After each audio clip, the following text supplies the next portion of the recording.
அன்பான தேவ பிள்ளைகளே, எப்படி இருக்கிறீங்க? நல்லா இருக்கிறீங்களா? ரொம்ப ஆயத்தத்தோடு பேப்பர் பேனெல்லாம் வச்சுட்டு இருக்கிறீங்க. பயங்கரமா கேள்வி கேட்க மனசுல தோணுது இல்லையா? எப்படிலாம் கேட்கறது, எந்த பார்த்தீங்கன்னா உங்களுக்கு தான் நீங்கள் தொடர்பு கொள்வதற்காக சரியான நம்பர் அனுப்பியிருக்கிறோம். நீங்க எப்படிப்பட்ட வேதத்துடைய உங்களுக்கு புரியாத சில காரியங்களை தைரியமா நீங்க கேட்க, சரிங்களா? அதுக்குதான் இந்த வேதத்தை சரியாக புரிதல் என்கிற ஒரு நிகழ்ச்சி நாங்கள் ஆரம்பித்திருக்கிறோம். அது நிச்சயமா ஆவிக்குரிய பிள்ளைகள் உங்கள் வாழ்க்கைக்கு அவர் பலன் கொடுக்கும் என்று நம்புகிறோம், சரிங்களா? கடந்த நாட்களாக நம்ம சில காரியங்களை பார்த்துக்கிட்டு இருக்கிறோம். ஏன்னா சாத்தானுடைய தந்திரம் சூழ்ச்சிகளை நாம் புரிந்து கொள்ள முடியாதபடி நிறைய பேருடைய வாழ்க்கையில நிறைய தோல்விகளை சந்தித்துக் கொண்டிருக்கிறோம். தோல்வி சந்திச்சாலும் பரவாயில்ல, ரட்சிப்பையே நம்ம விட்டுறோம். ரட்சிப்பை விட்டுறோம், ஆவிக்குரிய அனுபவத்திலிருந்து வெளியே வந்தது, இப்படி பல சம்பவங்கள் வருகிறது. அதற்கெல்லாம் சரியான தெளிவான வசனத்தின் மூலமாக நம்மோடு கூட பேசுவதற்காக அருமையான மேசியா இயேசு நம்மோடு சபை போதகர் அருமையான மோரலையா இருக்கிறார். ஐயா வணக்கம் ஐயா. அருமையான மாறான சபை போதகர் ஜீவா நம்ம பக்கத்தில் இருக்கிறார். ரொம்ப வணக்கம் ஐயா. எல்லாரும் உங்களுக்கு சேர்ந்து வணக்கம் சொல்றோம். அன்பான தெய்வ பிள்ளைகளே, வேதத்தை கவனிங்க. இது நீங்களும் நாங்களும் கிறிஸ்துவுக்குள் வசனத்தில் நிறைந்திருக்க வேண்டும். நாங்க மட்டும் நின்னா கேட்கிற நீங்களும் நிற்கணும். ஆமென். ஓகேங்களா? அவங்ககிட்ட நம்ம என்ன கேள்வி விட்டுட்டோம்? காத்து காத்து காத்து அடிக்கிற மாதிரி என்ன பண்ணுது? ஒரு காத்து கருப்பு வந்துச்சியா, இந்த கருப்பு வந்துச்சியா, வீட்டுல பெரும் கரு உருவப்பெல்லாம் இருக்குது இல்லையா? அந்த உருவத்தெல்லாம் எப்படி வரட்ட போது அவர்கிட்ட கேட்போம். ரெடியா? கேட்போமா? ஐயா ரொம்ப மகிழ்ச்சியா மீண்டும் உங்களை எல்லாம் சந்திப்பதற்கு மகிழ்ச்சியா. நம்ம தொடர்ந்து இந்த காரியத்தை பேசிட்டே இருக்கிறோம் ஐயா. நிறைய பேருடைய வாழ்க்கையில பாத்தீங்கன்னா இந்த ஆவிக்குரிய பிள்ளைகள், நான் அடுத்து உங்களுக்கு நம்ம விட்ட காரியத்தை கேட்கறேன். இது எனக்கு ஒரு பெரிய ஒரு டவுட்டா இருக்கு. ஜெபிக்கிற பிள்ளைகள் நிறைய பேர் என்ன பண்றாங்க, நான் பிசாசை பாக்குறேன், உருவத்தை பாக்குற அப்படின்னு நிறைய பேர் சொல்றாங்க. ஆனா அவங்க ஜெபிக்கிறவங்க, அந்த ஜெபிக்கிற பிள்ளைகளுக்கு அதை கண்ட்ரோல் பண்ணவும், அதை எதிர்த்து போராடக்கூடிய அவர்களுக்குள்ள ஏன் அந்த வலிமை இல்லாம போகுது? எல்லாம் சர்ச்சைக்கு போறாங்க, சத்தியத்தை கேட்கறாங்க, நல்லா வசனம் படிக்கிறாங்க, எல்லாமே பண்றாங்க இல்லையா? ஆனாலும் அவங்களுக்குள்ள எனக்கு ஒரு இதுல இன்னொரு டவுட்னா, அபிஷேகம் பெறுறாங்க இல்லையா? அவங்களுக்குள்ள நம்ம ஜெபிக்கும் போது கூட அவங்களும் என்ன பண்றாங்க, சில நேரத்துல கீழே விழுறாங்க, அவங்களையும் அசுத்தம் தாக்குது. இதெல்லாம் எதன் மூலமாக ஏற்படுது இல்லையா? இப்போ இப்படி சொன்னா அவங்களுக்கு புரிய நினைக்கிறேன். ஒரு பாஸ்டர் சொன்னாரு, அவர் சொன்னது என்னன்னா, பாலியானிச்சோ தான் சொன்னாரு. அவர் தான் சொன்னார்னா, அவர் தேசத்துல இருந்து வேற ஒரு தேசத்துல போய் ஊழியம் செய்ய போனார். அப்படி போகல இருந்து வேற ஒரு இதுக்கு நாட்டுக்கு போறாரு. அங்க ஒரு மீட்டிங்கு, அந்த மீட்டிங் போறாரு. அவருக்கு ஒரு அறை கொடுக்குறாங்க, ஒரு ரூம் கொடுக்குறாங்க. அந்த ரூம்ல அவர் தங்கும் போது சாத்தான் நேரடியா வந்தான் அப்படின்னு சொல்றாரு. அப்படி சாத்தான் நேரடியா வரும்போது பயம் முத்திட்டே இருந்தான். நீ இந்த பக்கத்துல எப்படி ஊழியம் செய்ய போற பாக்கலாம், இன்னைக்கு நான் உன்னை சாகடிக்க போறேன். ஏன்னா இது ஒரு மிகப்பெரிய ஒரு அனுபவம் வாய்ந்த ஒரு ஊழியர். அப்ப அவர் சொல்றாரு, இந்த மாதிரி சாத்தான் நான் நேரடியா பேசலாம் அப்படின்னு. அப்ப அந்த நேரடியா பேசும்போது இவருக்கு கொஞ்சம் பயம் இருந்துச்சு. எல்லாருக்கும் வரும் பயம்ன்றது, எல்லாருக்கும் வரும். அப்படி வரும்போது ஆவியானவர் உதவி செஞ்சார். அவர் என்ன சொன்னாராம், இப்ப தைரியமாரு, உனக்கு தெரிஞ்ச வசனங்கள் என்ன பண்ண அறிக்கை செய்ய அப்படின்னா. அப்போ நீங்க சொல்றதுல அந்த சத்துரு நமக்கு தெரியும் போதோ, பிசாசு தெரியும் போதோ, வேதத்துடைய வசனத்தை நம்ம அறிக்கை பயன்படுத்தும். அப்படி பயன்படுத்தும் போது அவர் பயன்படுத்த சாத்தான் சிரிக்க ஆரம்பிச்சார். சாத்தான் சிரிக்கிறான். நீ என்னதான் வசனம் சொன்னாலும் நான் வந்து போக மாட்டேன் அப்படின்ற மாதிரி அவன் சொல்றான். நம்ம இடத்துல ஒரு சம்பவம் நடந்தது. ஒரு கூட்டம் நடத்தினது ஒரு சகோதரிக்கு அந்த மாதிரி சித்தாதிதான். சரி. அதை ஜெபிக்கும் போது நான் யாரையோ பார்த்துட்டு வந்துட்டேன், பார்க்காத ஊழியக்காரரா இல்ல, நீ மட்டும் என்னை வெறுத்திடுங்க அப்படின்னு இருந்துச்சு. ஆமா. அப்ப என்ன பண்ண இயேசு நாமத்துல வாயை திறக்காதாலும் வாய் கட்டுன்னு சொல்லி சொன்னோம்னா அடுத்த ஒரு 10 நிமிஷத்துல என்ன பண்ணுச்சு, அந்த மரங்க மலையில தெருக்கு அப்படியே அங்க இருந்து வெளியே வரைக்கும் கத்திட்டே வந்துச்சு. மேடையில வந்து என்ன ஆச்சு, ஸ்டாப் ஆகி பார்த்து கீழே வந்துச்சு. இதுதான் அப்ப வந்து அந்த வார்த்தைகள் சரியாக அந்த சத்துக்குள்ள போய் குத்தணும். ஆமா. நம்ம என்ன நினைக்கிறோம்னா நம்ம வார்த்தையை பயன்படுத்துறோம். ஓ சரி. நம்ம அறிவை யூஸ் பண்ணலாம் நினைக்கிறோம். சாத்தான் கிட்ட நம்ம அறிவையோ நம்மளுடைய டேலண்டான வார்த்தைகளை யூஸ் பண்ணவே முடியாது. அப்போ ஒரே ஒரு வார்த்தை மட்டும் யூஸ் பண்ணா, வேத வசனத்தை மட்டும் தான் யூஸ் பண்ணணும் அந்த டைம்ல. நிறைய பேருக்கு அந்த இப்ப நிறைய இப்படி சொல்ல ஆவியான உதவி சொல்றாரு, ஆவியான உதவி கொடுக்குறாரு. ஆவியானவர் சொல்ல இப்ப அவன் பயப்பட ஆரம்பிச்சான். பயப்பட ஆரம்பிச்சான். அப்பதான் இவங்க ஒண்ணு புரிஞ்சுதான், பயமுத்துதான் வர முடியும் தவிர மத்தபடி நம்மள ஜெயிக்கலாம் முடியாது அப்படின்னு அவருக்கு புரியுது. அந்த புரிதல் வந்து அனுபவம் எல்லாருக்குமே. உங்களுக்கும் சரி, பாஸ்டருக்கும் சரி, எனக்கும் சரி, இந்த மாதிரி ரொம்ப பாஸ்டர் இருக்கிறாங்க, எல்லாருக்கும் ஒரு அனுபவம் கிடைக்கும். கண்டிப்பா அந்த பிசாசு தாக்கத்துல ஒரு அனுபவம் கிடைக்கும். அந்த அனுபவம் வரும் பொழுது வந்துட்டா அப்படி தெரிஞ்சு என்ன பண்ண, வசனத்துலதான் ட்ரை பண்ண. வசனத்தை மீறி வேற விதத்துல பயன்படுத்தணும். இப்ப வந்து ஒரு விஷயம் நம்ம பண்ணும்போது அந்த வசனத்தோட இணைந்து நம்ம செயல்படும். அப்போ வசனம் நமக்கு அதிகமா தெரியுது. அந்த பாலியல் சொல்றதுல வந்து ஒரு பெரிய நல்ல பாயிண்ட் நீங்க கவனிக்கலாம். சாத்தானால நம்மளால ஒண்ணுமே பண்ண முடியாது. கரெக்ட். அவன் பயமுறுத்த மட்டும்தான் முடியும். அந்த பயத்தை மட்டும் நீங்க என்ன பண்ணலாம், பலனுள்ள தேவனை கொண்டு அவருடைய வார்த்தை கொண்டு ஜெயிக்கலாம்னு ஐயா சொல்றேன். இது ஒரு பெரிய சாட்சி. அனுபவமுள்ள சாட்சி. இது வந்து எஸ்ஐக்கள் 28ஆம் அதிகாரத்துல நீங்க வந்து தொடர்ந்து படிங்க. ஆனா சாத்தானை வந்து பூமியில இருந்து என்ன சொல்றாரு, அக்னி எழும்பி அவனை சாம்பலாக்கும். அது நம்ம தான் வந்து அவனை சாம்பலாக்க முடியும். நமக்கு அந்த அதிகாரத்தை கொடுத்திருக்கிறார். அப்ப எஸ்ஐக்கள் 28ஆம் அதிகாரத்தின் படி அவன் வானத்திலிருந்து விட தள்ளப்பட்ட தூதர். அப்ப அவன் சாத்தனா மாறுகிறான். அப்படி மாறும் பொழுது அவனை ஜெயிக்க முடியுமா? ஜெயிக்க முடியும். ஆனா ஏன் பலத்துல ஜெயிக்க முடியாது? தேவனுடைய பலத்துல, தேவனுடைய வார்த்தையினால மட்டும்தான் ஜெயிக்க முடியும். பேதுருக்கு ஆண்டவர் ஒரு வார்த்தை சொல்றாரு, நீ பூமியில எவைகளை கட்டுகிறாயோ அவை நான் பரலோகத்துல கட்டப்படும் சொல்றேன் இல்லையா? அப்போ நம்ம தேவனுடைய வார்த்தையும் அதிகாரத்தை பயன்படுத்தும். இன்னைக்கு நிறைய பேர் அதை பயன்படுத்த மாட்டாங்க. இப்ப அதிகாரம் சொல்ல வரீங்களா? நீங்க ஒருத்தர் என்ன கேள்வி கேட்டாரு, அப்ப உங்களுக்கு அதிகாரம் யார் கொடுத்தது அப்படின்னு கேள்வி கேட்டாரு. சபையில இருக்கிறதான்.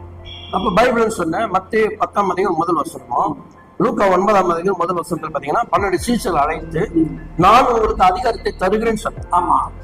பேய்களை ஒட்டுமோ நீங்க பாத்தீங்கன்னா மத்தியில சொல்லப்படும் அசுத்தாவிய துரத்தும் சகல நோய்களின் சுகமாக்கும் உங்களுக்கு அதிகாரத்தை தருகிறேன்னு சொன்னேன். ஆனா லூக்கில் பாத்தீங்கன்னா சகல பிசாசியம் அப்படின்னு இருக்கும்.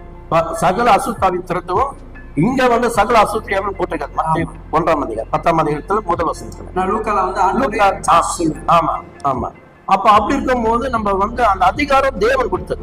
அந்த அதிகாரத்தை வசனத்தோட நம்ம பயன்படுத்தும் போது பயன்படுத்திட்டு வரும்போது ஆண்டவர் ஏசாபாக சொல்றாரு இல்லையா, சாத்தான் வானத்திலிருந்து மின்னலை போல கீழே விழுந்தான். ஆமா. அப்போ நம்ம கரெக்டா தேவ வார்த்தையும் தேவ பலனை கொண்டு செய்தா சாத்தானை நம்ம ஜெயிக்க முடியும். ஈஸியா ஜெயிக்க. பயப்பட தேவையில்லை. ஆனா நம்ம கர்த்தர்கிட்ட இல்லாம, கர்த்தரோட ஐக்கியப்படாம, பாஸ்டரோட ஐக்கியப்படாம, சபையில ஐக்கியப்படாம, நீங்க ரொம்ப பிரச்சனை என்னன்னா சபையில இருக்கிற விசுவாசிங்க ஐக்கியமே பட மாட்டேங்கிறாங்க. அங்கதான் விசுவாசம் வந்து தந்திரத்தை பயன்படுத்துறாங்க. சரி. இன்னைக்கு ரொம்ப சொல்றேன். நல்லா கவனிங்க. நீங்க எந்த சபைக்கு போய்கிட்டு இருந்தாலும் சரி, எந்த சபையை சார்ந்திருந்தாலும் சரி, இதை யாரையும் வந்து காயப்படுத்தலாம் இல்ல அந்த காரணத்துக்காக. இது வந்து நம்ம ஆவிக்குரிய பிள்ளைகள் தெளிவடைகிறதுக்காக பேசுறோம். அதனால வந்து எங்க சபையில நடக்கலாம், இந்த மாதிரி நடந்துட்டு இருக்கு. சோ அதெல்லாம் இன்னி வரக்கூட காலத்துல நடக்காம காப்பாற்றுறதுக்கு கண்டிப்பா ஆலோசனை கொடுக்குறாரு. உங்களை குறை சொல்றதுக்காக இல்ல, ஆனா ஜெயிப்பதுக்கு தான் வழி சொல்றேன். கரெக்ட். அதனால நீங்க என்ன பண்ணுங்க, ஒருவன் 1000 பேரும் 2 பேர் 16,000 பேரும் ஜெயிக்கலாம் அப்படின்னு வேத வசனம் சொல்லுது. அப்ப நீங்க நல்ல ஒரு மனமா நீங்க வந்து மன்னிங்களேன். எல்லாரும் மன்னிச்சுட்டு ஒன்னா சேர்த்து ஒரு மனமா சபைக்குள்ள வந்து பாருங்க. நீங்க ஈஸியா உங்க வாழ்க்கை அப்படியே மேல போறது, ஆசுபகத்துல மேல போறதை நீங்க பார்க்க முடியும். கண்டிப்பா. ஐயா வந்து ஐயா சொன்னாரு மன்னிங்கன்றாங்க. இப்ப சில பேர் கேட்டா நான் மன்னிச்சிட்டேன்றாங்க. ஆனா மன்னிச்சிட்டேன், கடவுள் மன்னிக்க சொன்னார், மன்னிச்சிட்டேன். ஆனா மன்னிச்சுட்டு அவங்களால என்ன பண்ணுவோம், இணைஞ்சி எதுவும் செய்ய முடியாது. அப்ப அது மன்னிப்பு இல்லையா? மன்னிப்பு இல்லை, மன்னிப்பு கிடையாது இல்லையா? இப்ப என்ன, எனக்கு ஆண்டவர் உணர்த்திட்டாரு, நான் என்ன பண்ணிட்டேன், அவங்க கிட்ட மன்னிப்பு எடுப்பா, மொரல் பாஸ்டருக்கு எனக்கு ஒரு பிரச்சனை ஆயிடுச்சு, ஐயா மன்னிச்சிருக்கேன் நான் சொல்லிட்டேன். ஆனா அடுத்ததான அவரோட கூட இணைஞ்சனால என்ன பண்ண முடியுது, டிராவல் பண்ண முடியல. அப்ப அந்த மன்னிப்பு வந்து சரியான மன்னிப்பு. அதை வந்து நம்ம ஜனங்களுக்கு எப்படி நீங்க அதை புரிய வைப்பீங்க? வசனம் சொல்லுது இல்லையா, ஒரு கிறிஸ்துக்குள் இருந்தால் புதிய சிருஷ்டியா இருக்கிறார். இந்த புதிய சிருஷ்டினாலே அவன் டோட்டலா என்ன பண்ண, பழைய சுபாவங்கள் எல்லாம் அழிக்கப்படும். புது சிருஷ்டி இருந்தாதான் அப்படின்னா என்னன்னா, ஆண்டவர் என்ன பண்ணுறாங்க, அவனுடைய இருதயத்தை புதுசா மாத்திட்டாரு. அவனை எல்லா காரியம் மாற்றின பிறகு அவன் என்ன தருக்கணும்னா, இப்போ பழைய அந்த சுபாவத்தை எடுத்துக்கொண்டு புதிய சிருஷ்டினா ஆவியின் கனிகள்லாம் செய்யணும். கண்டிப்பா கிறிஸ்துவுடையவர்கள் அப்படின்னு வசனம் வந்தாலே அன்பு நிறைந்தவர்கள். அன்பு இல்லாத ஒரு அன்பு கிறிஸ்துவ, ஆமா, கவனிங்க, கிறிஸ்துவ பிள்ளைங்களா அன்பு உள்ளவர் ஐயா சொல்றேன், அப்படிதானே? தேவன் அன்பாகவே இருக்கிறார். Okay okay. அன்பு இல்லாதவன் தேவனை அறியான். யோசேப்பு வந்து அந்த காலத்துல இயேசுவை அறியாதவன், மனசாட்சி காலத்தை வாழ்ந்தவன். அவன் சகோதரர்கள் வந்து அவனை பலவிதமான துன்பத்திலும் துயரத்திலும் நடத்தி கொண்டு போனாலும் ஒரு சில பேர் அவனை கொலை செய்ய திட்டமிட்டார்கள். அதே கர்த்தர் என்ன பண்ணாரு, ஆனா கடைசியில பாத்தீங்கன்னா அவன் நல்ல உயர்ந்த ஸ்தானத்தில் இருக்கிறான். இப்போ அவன் சகோதரர்களுக்கு ஒரு பெரிய தேவை, அதாவது அவங்களுடைய ஜீவனம் பண்ணுவதற்கான தேவை. இப்போ யோசேப் நினைச்சா அவனை பழி வாங்கலாம். யோசேப் நினைச்சா பழி வாங்கலாம். ஏன் ஆனா பழி வாங்கல? ஆனா கடைசியில பாத்தீங்கன்னா அவன் கட்டி தழுவி அழுது ஒரு வார்த்தை சொன்னார், ஜீவ ரட்சணை செய்யும்படியாகத்தான் என்னை கர்த்தர் அனுப்பினார், அதுல உங்களுக்கு ஒரு உங்க மூலியமா செஞ்சாருன்னு. ஏன்னா எனக்கு பைபிள்ல ஒரு வசனம் இருக்குது, அதை நம்ம கேக்குறீங்க. மத்திய 18ஆம் அதிகாரத்துல ஒரு சம்பவம் அங்க நடக்கிற சம்பவத்துல சொல்லிட்டு அது அந்த கடைசி 35வது வசனம் சொல்லுது, நீங்கள் அவனவன் தன் சகோதரர் செய்த தப்பிதத்தை மனப்பூர்ணமாக மன்னிக்காமல் போனால் பரமபிதா உங்களுக்கு எப்படி மன்னிப்பார். 18ல கடைசி வச்ச நேரம். அப்ப இங்க வந்து நமக்கு ஒரு எக்ஸாம் ஆண்டவர் எடுத்து காட்டுறாரு இல்லையா, உதாரணத்தை காட்டுறாரு இல்லையா? ஜபத்திலையும் சொல்றாரு இல்லையா, ஃபர்ஸ்ட் ஜபம் பரமன ஜபமே, நாங்கள் மற்றவங்க மன்னிக்கிறது போல எங்களை மன்னிங்க. அப்ப நம்ம வந்து ஆண்டுடைய அன்பு தானே மன்னிக்க முடியும். கண்டிப்பா. இப்ப இயேசு கிறிஸ்து என்ன பண்ணாரு, இதாவது அன்பு கடனாளியை நாங்கள் மன்னிக்கிறது போல 6:12 எங்கள் கடனாளிகளை நாங்கள் மன்னிக்கிறதை போல எங்கள் கடன்களை எங்களுக்கு மன்னிங்க. அப்ப ஒரு மனுஷனுக்கு ஃபர்ஸ்ட் நம்ம மன்னிக்கணும், மன்னிச்சாதான் அவர் மன்னிப்பார். கண்டிப்பா. பிதாவுடைய அன்பு இயேசுக்குள் பூரணமா இருந்ததுனாலதான் என்ன செஞ்சாலும் கடைசி வரை என்ன சொன்னார் சிலுவையில, பிதாவே இவங்களை மன்னிங்க, தாங்கள் செய்யறது இன்னும் அறியாமல் இருக்க இவங்களுக்கு மன்னிண்டார். அப்போ இயேசுவை வெளிப்படுத்துவதுதான் கிறிஸ்தவர்கள். கிறிஸ்துவ என்ன பண்ண, கண்களிலே இயேசு வெளிப்பட வேண்டும், நாவில் இயேசு வெளிப்படும். அதனால பாருங்க, கிறிஸ்துவின் அன்பினை பிடிப்பவர் யார் என்று போல் சொல்றாரு. உயர்வோ தாழ்வோ துன்பமோ துயரமோ எது வந்தாலும் கிறிஸ்துவின் அன்பு செய்ய முடியாது, பிரிக்க முடியாது. எந்த ஒரு காரியமோ முழுசா ஆண்டுடைய அன்பு நேசம் இருந்துச்சுன்னா அவன் என்ன பண்ணுவான், அவன் வந்து பாகுபாடு பார்க்க மாட்டான். எல்லாம் பெருசு கிடையாது, தேவ அன்பா காட்டில் பெருசு கிடையாது, தேவனே என்ன மன்னிச்சிட்டாரு. நானும் ஒரு காலத்துல இப்படிப்பட்டதான் வாழ்ந்து இருந்தேன், ஆனா என்னையும் கர்த்தர் மன்னிச்சிட்டாரு. இது பெரிய விஷயம் இல்ல. அதுதான் இப்படி சொன்னீங்க இல்லையா, ஒரு காலத்துல நம்ம துன்மார்க்கனா இருந்தோம், ஏதோ இருந்தோம், அப்படிப்பட்ட நம்மளே மன்னிச்சிட்ட பிறகு நம்ம அடுத்தவங்களை மன்னிக்கிறதுக்கு நமக்கு அந்த மனப்பக்கம் வர மாட்டேங்குது. அப்ப ஆனா கேட்டீங்க பாத்தீங்கன்னா பல வருஷம் கிறிஸ்தவங்க இல்லையா, பல வருஷம் சர்ச்சுக்கு போறோன்றோம், பல அதுல என்ன ஒரு பிரச்சனைனா, இவரு ஊழியக்காரரு இவரு ஈஸியா சொல்லிட்டு போயிடுறாரு மன்னிங்க, இவருக்கு என்ன அப்படின்னு. அது எனக்கு அந்த புரிதல எனக்கு புரிய மாட்டேங்குது. இல்ல நல்ல சொன்னீங்க ஒரு வார்த்தை, மன்னிக்க மாட்டேன்றாங்க அப்படின்னு. இப்ப ஒரு விசுவாச கேட்டகரி பிரிக்கணும். ஒரு விசுவாசி ஆரம்பத்துல பாத்தீங்கன்னா அப்படியே தேவனுடைய அன்பை வெளிப்படுத்துவாங்க. புதுசுல ஆரம்பத்துல வந்து ரட்சிக்கப்பட்ட புதுசுல சபைக்குள்ள ஆமா ரொம்ப உற்சாகமா இருப்பாங்க, ரொம்ப அன்பு காட்டுவாங்க, எவ்வளவு பெரிய விஷயம் வந்தாலும் மன்னிச்சிருவாங்க, ஏத்துப்பாங்க, அப்படியே ஏத்துப்பாங்க. ஆனா காலப்போக்குல போக போக போக போக நான் பிசாசு வந்து என்ன பண்ண குறைகளை மட்டும்தான், மக்கள்கிட்ட இருக்கிற குறைகள், மற்றவங்கிட்ட இருக்கிற குறைகள் மட்டும்தான் நம்ம மைண்டுக்குள்ள முன்னாடி கொண்டு வந்து நிற்கிறான். அப்ப நம்ம என்ன பண்ணோம், அது மன்னிக்க முடியாத சூழ்நிலை நம்ம தள்ளப்படணும். அது உள்ள நிறைய ஷாக் ஆயிடும். ஆமா, அப்ப இந்த இடத்துல தேவனுடைய உதவிதான் தேடணும் தவிர மற்ற உதவி நம்ம தேவை. ஆண்டவரை போய் சொல்லலாம், ஆண்டவரே என்னால மன்னிக்க முடியல, என் உதவி செய்யுங்க, நான் ஆனா மன்னிக்கணும்.